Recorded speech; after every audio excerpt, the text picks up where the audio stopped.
At least ಒಂದು 50% ಜನರಿಗಾದ್ರೂ ಒಳ್ಳೆಯವ್ರಿಗೆ ಸಿಗಬೇಕಲ್ಲ job. ಎಲ್ಲದೂ ಮಾಡ್ಕೊಳೋದು ಅಂತಂದ್ರೆ ಏನ್ ಹಿಂಗೆಲ್ಲ ಮಾತಾಡ್ಬಾರ್ದು ನಾವು. ಅವ್ರು ಹಂಗೆ ಮಾತಾಡಿಸ್ತದೆ ರೆಕಾರ್ಡ್ ನೋಡಿದ್ರೆ. ಅವ್ನ ರೆಕಾರ್ಡ್ ಎಲ್ಲ ನಾವು ಇನ್ಮೇಲೆ ಜನರು ಹೋದಂಗೆ ಹಿಡ್ಬಿಡ್ತೇವೆ. ನೋಡಿ ಎಲ್ಲರೂ ನೋಡಿ ಏನೇನಾಗಿದೆ ಅಂತ ನಾನು ಎಲ್ರಿಗೂ ಗೊತ್ತಾಗಲಿ. ಹಿಂಗೆಲ್ಲ ಹಾಕೋತ್ ಹೋದ್ರೆ ನಾಳೆ ಕ್ರಾಂತಿ ಆಗ್ತದೆ. ಪೇನ್ಫುಲ್ ಥಿಂಗ್ ಬೇಕು. ಒಳ್ಳೊಳ್ಳೆ ಕ್ಯಾಂಡಿಡೇಟ್ಸ್ ಸೆಲೆಕ್ಟ್ ಮಾಡಬೇಕು. ಎಲ್ಲದನ್ನು ಮಾಡ್ಕೊಳೋದಲ್ಲ. ಸಿಕ್ಕಿದ ಸಗಣಿ ಎಲ್ಲ ಮಾಡ್ಬಿಟ್ರೆ ಹೆಂಗೆ ಮುಂದಿನ ಜನಾಂಗ ಉಳ್ಕೊಳ್ಳೋದು ಹೆಂಗೆ, ಸಮಾಜ ಉಳ್ಕೊಳ್ಳೋದು ಹೆಂಗೆ? ಒಂದು ಮನೆಯಲ್ಲಿ ಒಬ್ಬ ಸರ್ಕಾರಿ ನೌಕರಿ ಆದ್ರೆ ಆ ಮನೆ ಉದ್ದಾರ ಮನೆ ಉದ್ದಾರ ಅದನ್ನ ತಿಳ್ಕೊಬೇಕು. ಖಂಡಿತ ಬಡವರಾಗಿ ಇರೋದು ಇವರೆಲ್ಲ ಮಾಡ್ಕೊಂಡು ಮಜಾ ಮಾಡೋದು. ಆಮೇಲೆ ಗಡಿಯ ದುಡ್ಡಿದ್ದವ್ರು ನೀವು ಕೊಡಗಿದ್ರೆ ಅಂದ್ರೆ ನಮ್ ಕಾನ್ಸ್ಟಿಟ್ಯೂಷನ್ ಹಾಕ್ಬೇಕು. ಕಾನ್ಸ್ಟಿಟ್ಯೂಷನ್ ಬೇಡ ನಮಗೆ.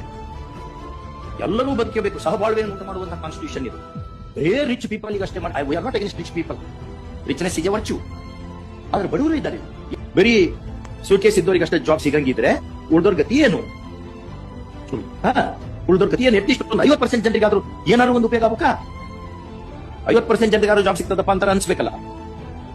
ಖಂಡಿತ ಇದೆಲ್ಲ ಕಣ್ ಮುಂದೆ ಇಟ್ಕೊಳ್ಳಿ. ಅವ್ರು ಹೇಳಿ ನಿಮ್ಗೆ ಯಾರ್ಯಾರಿಗೆ ಇದೆಲ್ಲ ರೆಕಾರ್ಡ್ ಜರೆಲ್ಲ ನೋಡ್ಲಿಕ್ಕಲ್ಲ. ಈ ಪೇಪರ್ಸ್ ಎಲ್ಲ ನಾವು ಇದು ಕಿಡಿತೇವೆ ಅಲ್ಲ. ರಿಯಲಿ ನಾವು ಸಾಕಾಗಿವಿ. ಖಂಡಿತ ನಾವು ಸಾಕಾಗಿವಿ. ನಮಗೆ ಹೊಟ್ಟೆ ಉರಿತದೆ. We tell you truth, we are telling you. ಇಂಥ ದೇಶ ಕಟ್ಟಕೊಂಡಂಗಿದ್ರೆ ಯಾಕೆ ನಾವು ಸ್ವಾತಂತ್ರ್ಯ ನಮ್ಗೆ ಎದಕ್ಬೇಕು? ಇಷ್ಟು ಹೊಲ್ಸಾಗಂಗಿದ್ರೆ ಏನ್ ಮಾಡ್ಬೇಕು ನಾವು ತಗೊಂಡು? ಹಂಗಾಗಿ something you have to do. ಏನಪ್ಪ ಒಂದೇನೋ ಮಾರ್ಜಿನಲ್ಲಿ ಒಂದ್ ಯಾರೋ ಒಂದೇನೋ ಒಂದ್ ಸ್ವಲ್ಪ ಹೆಚ್ಚು ವಿ ಕ್ಯಾನ್ ಅಂಡರ್ಸ್ಟ್ಯಾಂಡ್. ಎಲ್ಲ ಆಕ್ಷನ್ ಆಗಂಗಿದ್ರೆ ಎಲ್ಲ ಪೋಸ್ಟ್ ಮೈ ರಿಕ್ರೂಟ್ಮೆಂಟ್ ಪ್ರೊಸೆಸ್ ಆಗ್ಬೇಕು.